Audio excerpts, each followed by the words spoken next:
In a village carved from stone and wind, where the sea never stopped speaking and the cliffs held fast against the sky, there lived a boy most people forgot to notice. The wind knew him, the earth knew him, but the world rarely did. His name was Ari. He was not the loudest, not the strongest, not the fastest, but he listened. He listened to the spaces between words, to the hush before a storm, to the tremble beneath his feet when something in the world was about to change. And one morning, the earth began to hum, not loudly, not violently, just enough for a quiet boy to hear it. Deep within the forest, where sunlight broke into shards of gold, the sky had fallen, and in its place lay a dragon. She was fire and fear and fury, and she was hurt. They looked at one another, boy and dragon, each waiting for the other to become a monster. Neither did. Instead of running, he knelt. Instead of striking, she waited. When the stone would not move, they pushed together. It was the first thing they ever shared.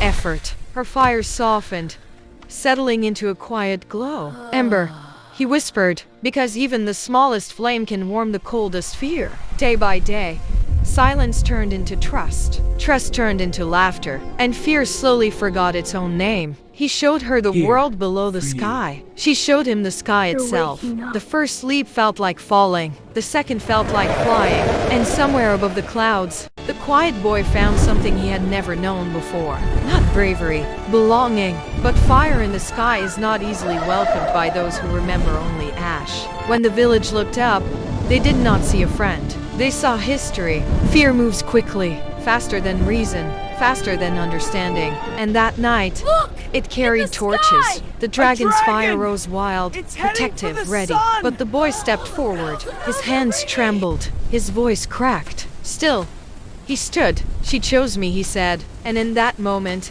the quietest voice was the bravest one. The dragon could have burned the forest, could have turned fear into flame. Instead, she folded her wings, lowered her head, and let the fire go. It was not weakness, it was trust. Change does not arrive like thunder. It arrives like a spark. Small, quiet, powerful enough to light an entire sky. The village learned new stories.